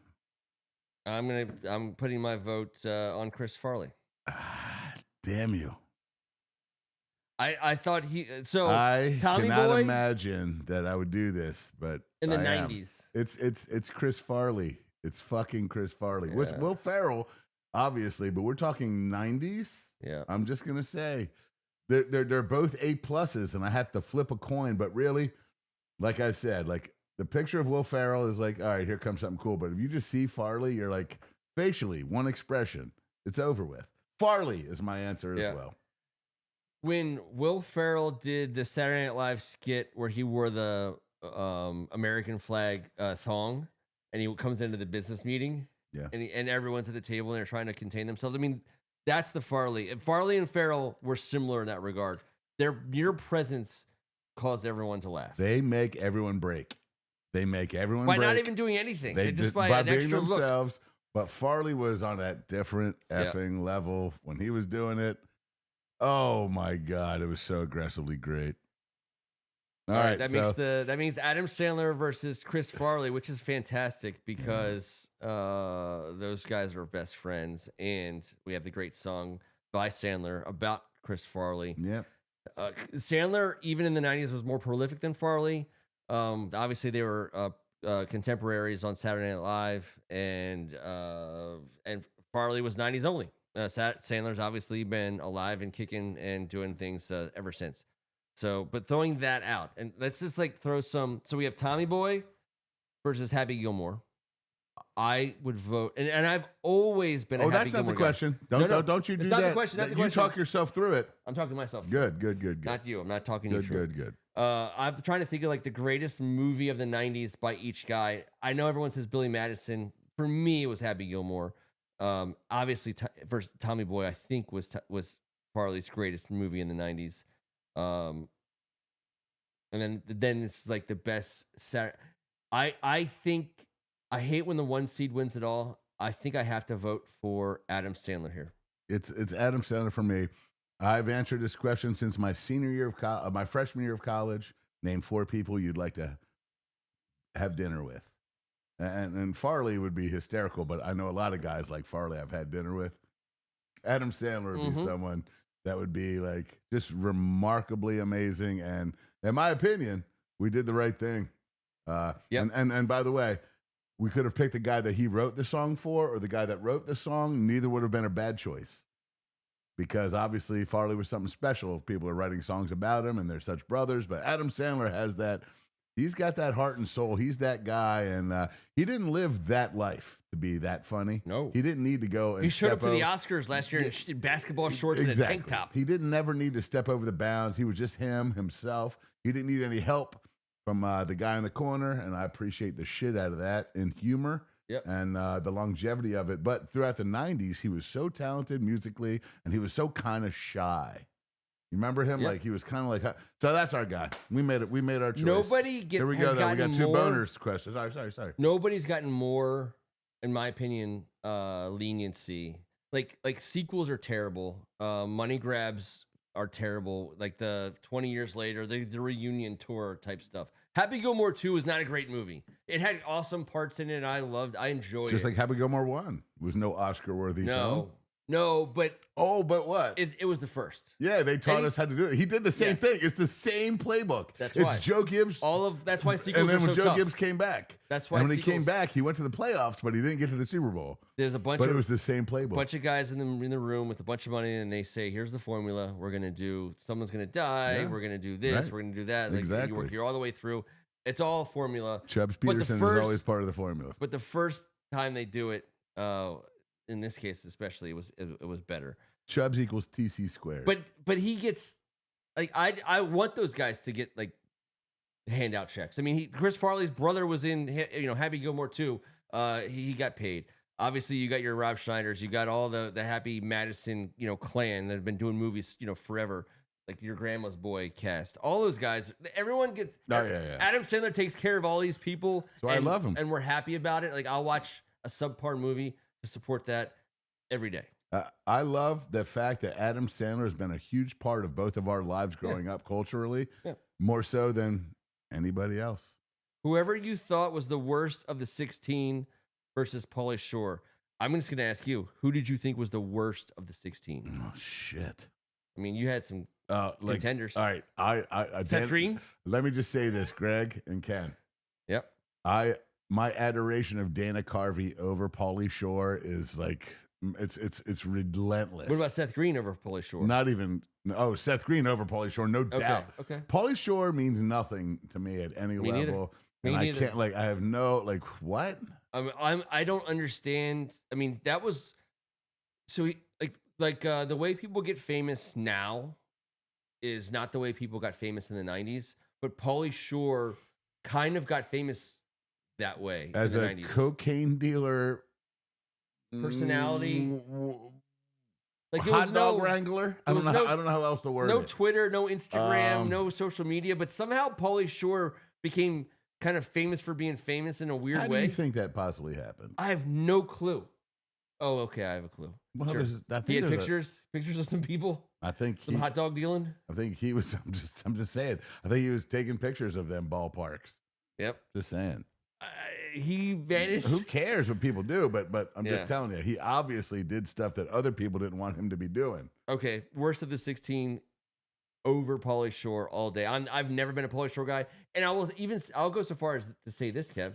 In the 90s, there was two things like I had where I was Biodome and what else? No, I was going to just be Pauly Shore and I remember one Pauly Shore and Ace of Base, the band. Yeah. Those two things were deal breakers for me. And there was a girl I was dating in high school. Life is demanding without understanding. Come on. I saw the sign. You didn't see the sign? I saw the sign as soon as she put the tape in her Toyota, whatever car, that Camry. Thank God. And that's where she put it. That's where she put it. And then when she was like, hey, and we got to watch, it wasn't Biodome. What was the movie where he was like, I couldn't remember anything but Biodome. Damn it! And it was with the other Baldwin too. It was the worst movie in the history of life. I was like, this isn't going to work out. This isn't going to work out at all. Pauly Shore to the NIT. All right. Fooled you. Jim Carrey got an automatic bye to the finals. Jim Carrey versus Adam Sandler. Okay. Not Adam. I could care less. It's Adam Sandler all day. I do like Jim Carrey, but I didn't love Jim Carrey. Like his He is such a he's a freaking genius of genius. I get it, but just Adam Sandler is more my my ilk of humor. All right, so just so we give the proper due respect, I love Jim Carrey. Yeah. I love Adam Sandler. Sure. Jim Carrey dominated the 90s. His Fire Marshal Bill, his involvement in Living Color. And if you go back and watch tapes that they put out, like Keenan Ivory Wayans, Tommy Davidson, Damon Wayans, Jamie Foxx. They put out watched it live. They put out a lot of videos about. I remember them, but I don't remember him. He was the goofy white guy. Yeah. Then in the back, I know, but the physical stuff on the face, like that's not my humor. But he had good characters. Like Fire Marshal Bill was just one of them. But they would talk about his comedy and how he would break them on a regular basis. Yeah. I just didn't really get it. And I loved the first Ace Ventura. It was Canadian humor more than anything. But Dumb and Dumber is Mount Rushmore for me in the 90s. It's a good movie. I know. For me, it's up there. I get it. So I want to give Jim Carrey that kind of due. He made all the money, but me personally, it's not my comedy. That's all. So Ace Ventura was the dumbest shit I ever saw in my entire life. I think both guys to me were legendary comedy guys. But the reason where I put Adam Sandler ahead of him, Cameron Diaz when he was the face. It's a terrible movie. The Mask. Yeah. I mean, Adam Sandler's put out terrible movies. No. I know on purpose. Specifically, cranked out a shit ton of them. I'm not. We're not. That's not what we're worried about. I'm talking about who makes me laugh. I think, and that like Adam Sandler. Never my shit. Adam Sandler's I never understood crew in general was funnier, and Adam Sandler was the leader of that crew. All the movies that they put out, for the most part, made me laugh more. I mean, I'm a Jim Carrey guy. I am. I don't hide over Adam Sandler or not? No. I'm just saying. I think he is he is worthy. I of being. I respect his talent. Yeah, worthy of being in this matchup. Right. Yeah. I agree with that. Yeah, I love other Adam guys Sandler. I made fun of, but he's a freaking genius. It's not my. So I think Jim Carrey was more Jim Carrey, whereas Adam Sandler was more Adam Sandler with like a bunch of people that loved him and that he loved, and everyone did it was. I don't know. He was like Jim Carrey. Jim is a one-man gang. He was more of a solo act. Yeah, and he was great. But Adam Sandler was a one-man act and great. But like Adam Sandler attracted some people to him. Yeah. Look how many people that he worked with that were on here. I mean, obviously Spade, Schneider, Farley, the name Nealon, David, Norm Macdonald. I mean, the way that Adam Sandler. Martin goes Little Nicky. Adam Sandler's worst by far. Worst by far. But I don't think Jim Carrey has one movie that I would ever watch again. Okay. Adam Sandler has 20. All right, that's not true. Adam Sandler has 6. Yeah. He has 6. I'm never watching a Jim Carrey movie. So you're never watching again. Dumb and Dumber again? All right, I'll take that back. I will watch Dumb and Dumber again. That is what about a very Truman good Show? Movie.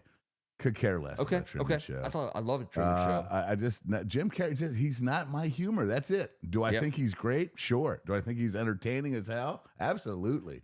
Do I think he's a genius? I think he's more than that. I think he's one of these troubled geniuses that's like, I'm so smart at everything. Yeah. But he never wrote anything. He never made any tapes. Where he shined. Yeah. I love when he was a presenter at award shows. He would always do some weird shit that I thought was funny. But there was another guy who was in the 16 that we had disagree. Not Rowan Atkinson, who didn't make you laugh. So who was a guy that we talked about that never made you laugh? Dana Carvey. Dana Carvey. Okay, so church lady. Would you take Dana Carvey or Jim Carrey? Jim Carrey all day. Okay. I like Jim Carrey. Okay. It's just not my I like watching him and seeing what he's going to do next. It's entertaining. Yeah. I like watching it. Maybe I don't laugh my ass off, but I do watch to see what this maniac's going to do next.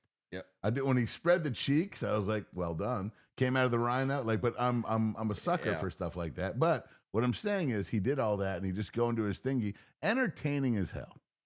He is. I don't know if I don't laugh as hard at him. I'm more like watching to see what the hell he's going to do next.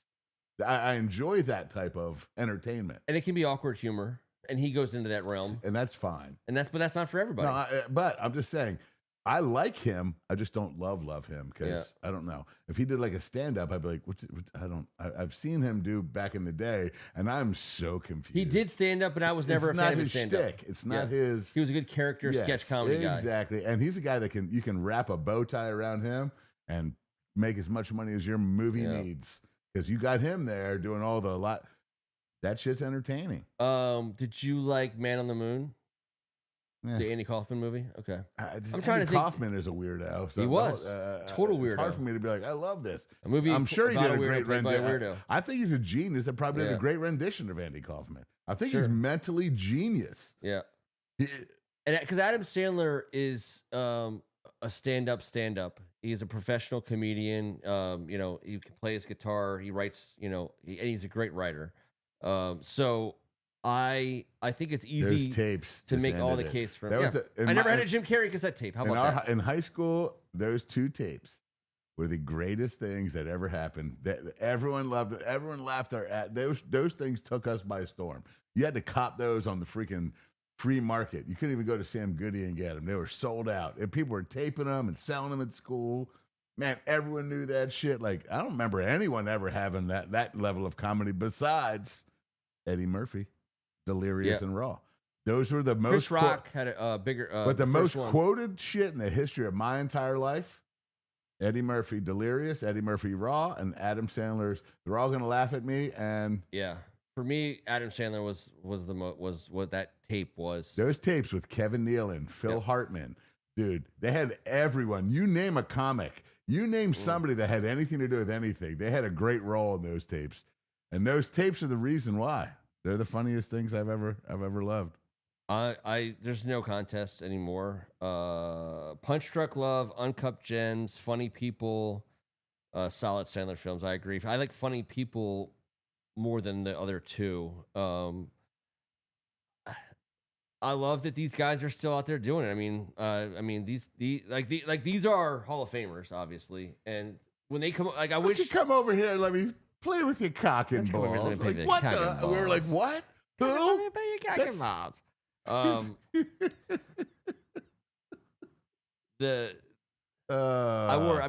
At a Medium Pace is one of my all-time favorite songs. Like, that would be enough to win somebody this. It's one of the great, honestly. When I first started working at the nights, I'd play it, and people would go, oh, who's this? And then now play with my mom, tell me how big they are. But he played guitar. He wrote the music. He understood every chord. I've never seen Jim Carrey play an instrument. Never. I've never seen him write anything that made everything. I'm just being honest. Adam Sandler is so far above everyone else on this list. That's my opinion. And Farley would be the only one. And he wasn't with us for very long. No, but he died. I believe he did live into the 2000s. I could be dead wrong on that. It might have been like 98, 99. Yeah. I wish I knew the answer to that. I always, to Greg Martin's point about Happy Gilmore and Adam Sandler quality, I know obviously he thinks he's going to go with Jim Carrey over Adam Sandler. For me, Happy Gilmore was always a top 3 or 4 comedy in my book. It had all the elements. It was funny as shit. It was sports. It had the sports relate in it, but I thought Happy Gilmore was like a legendary comedy, and it deserves to. I be do weighted too, as such. and I prefer Billy Madison. Yeah, see that I was never. I've loved Billy Madison more and more over the years. Norm Macdonald, for God's sake! I love all of it. Yeah. All of it. I love. How did he not make his way into this list? He should have been in this list. Well, in the 90s, he was a big. The biggest, because so that would have thrown a wrench into all my shit. Norm Macdonald's one of the funniest. I don't know what's going on in your house right now, but my wife and daughters are watching. Like, there's like a series of like. Farley died in 97. You're crazy. All right, it's right there. It's right at the end. Terrible. At the end of the 90s. Year of college. Yeah. How sad is that? They're watching all these like crime drama documentaries, and so they were watching the Water Boy. Whoever doesn't like the fucking Water Boy, Bobby Boucher's if you don't think that the Water Boy always better, the Water Boy is one of the funnest, greatest movies. So Water Boy or Wedding Singer? That's number 3. Water Boy or Wedding Singer? Oh my God! Hold up, Greg Martin. You said he only has 2. I think we have 4. Yeah, Water Boy or Wedding Singer in your book? Waterboy is my tackling fuel. I love Waterboy, but Vicky I love Wedding Singer more. Valancourt, the fucking character Vicky Valancourt. Come on, bro. Kathy Bates, Henry Winkler, who's one of my favorite actors. And Moons with a tattoo of Roy Orbison on his cheek. How do you get better than that? The Traveling Wilburys. Roy Orbison. Name the 5 Traveling Wilburys, and I'll tell you how you can get better than that. Name the traveling. Can you name the Wilburys? 5 Traveling Wilburys before we get off this show? Bob Dylan. 1. Roy Orbison. Bang. Tom Petty. Bang. George Harrison. Got it. Jeff Lynne. Bang. Well done, Ken. And they all Nailed had it. Wilbury names. Yeah. I love the Traveling Wilburys. They're Yes, the best. so do I. I'm glad you nailed it that way. I thought that The Wedding Singer was, for me, better than Waterboy. And I love them both. Do you really want to It is so Dude, great. It's so great. It's so great. The Julie Gulia. Waterboy's so great. Julie Gulia's so great. Waterboy is Drew so great. Barrymore, Vicky Valancourt, Julie Gulia, and I'm sorry, man. Come on. I love all of it. And again, we're talking about a crew of actors that did all these movies, and every time they showed up, they put out Waterboy a is banger. so fun. I just love being entertained. And college football, were you there at the time when tackling fuel, dude? It was, Tackling and Fuel. those hits with his Mark Mosley mask, he wrote all of it. This is how he visioned football. He was like, and why do the guys have the 1 bar? The interview made me laugh so hard. The guys with the 1 bar were crazy. That's why he had the best player on the field just have the 1 bar. And the cross, I loved the whole entire thing. Good. And the cameos in that, are you fucking kidding me? Oh, God, Kathy Bates. Kathy Bates alone is so great in it. All right. How about Big Daddy? We don't get a Big Daddy? What a great movie that was. That's your Old Balls. That's where Old Balls comes from. Telling you. A 5-year I plan. know exactly 10-year where plan. Old Balls comes from. Dude, Hooters. Sandler, come on, man. John Stewart was in that Greg. movie. I love John Stewart. Bro, they shared custody at the very end. John Stewart is so, he's like, of all the characters, like I just ran up to play a deadbeat father in like this movie. I was like, I guess it's my kid. Yeah. You just reminded me who the most entertaining person of my entire life is by far. No one's ever made 5 movies like that have made me laugh that hard combined. No. That's just my humor. God made me this way. I don't need trouble. But I funny- don't want to pour another one of these. No. We're going to sign off. We've been on on the board here for quite some time. We appreciate folks hanging with us. We got a game here in 2 days. We're going to cover it next Tuesday night. Let's go Be a badass offense. We got game, our too. predictions in place. Yeah. We have we're ready. I mean, we're ready for this game. We've been thinking about this one. I gotta believe in my heart that our guys aren't stupid enough to look past an NFL team, even if they are the Jesus. Giants. However, there was never a time when the Green Bay Packers weren't at least in the thoughts of Cliff Kingsbury, Joe Witt, and our coaching The staff. coolest quote of the week by DQ said, in years past, no, be difficult to play later in the season. I love that this is week 2 because having last week off gives your mind a little freedom. Yep. He would never look past, but you have got to be that guy. You've got to keep your eyes of on. course. 2 games Especially in when 5 we're days. talking about, yes, how to run offense, what to show, what not to show, what we're doing. That's part of the game plan, Yep. especially when, you got another 10 days off after this 5-day onslaught. I love that he answered it so honestly. Yep. He did. It's a cool Yeah. approach, and it's the right approach. Yeah. We will see you guys in 7 days. We're going to Thank talk you, about some guys. Commanders football. Until then, he's Hell yeah. Kevin Ricca. Hey, it was awesome celebrating a week 1 victory Tuesday, which Jay Daniels, this is one of the very few things he didn't have last year, but we did this year. So let's keep it rolling. To our boy EO, who put together some absolute banger songs. We're going Greg Martin, thank you for that 1 through 16 as well. And Greg, you did it even EO, though this shit we disappointed sounds so you. good. We disappointed you. I know we're going at him over Jim, but we agree to disagree. Sorry, bro. We're going to go out the way. I think we all agree that the dulcet tones of E.O. Anderson are about to enter all of our ears, and we all think that that's the 1 seed. We're going to dance with the girl we brought. Here we go. I'm Ken Meringolo. Thank God it's Tuesday. We're still live. Thank you, guys. Awesome for hanging out. Thank God it's Tuesday. Pull up a seat, talking Commanders football, drinking our whiskey neat. First Amendment sports, Ken, Kevin, and Tim. Don't muff it up, fellas, hail to the Redskins. Thank God. Oh, I got to sing it in the shower. I need this, and I need to drive like a it's so good. 57 Chevy while listening to this song. I'm gonna have a root beer float. I need a root beer float. We need like a soda jerk. Is there a soda jerk in the house? That's our Halloween theme. So let's go soda jerk Halloween theme. Don't muff it up, Ken. Talking Commanders football, drinking our whiskey neat. First Amendment sports, Ken, Kevin, and Tim. Don't muff it up, fellas, hail to the Redskins. What a beautiful line.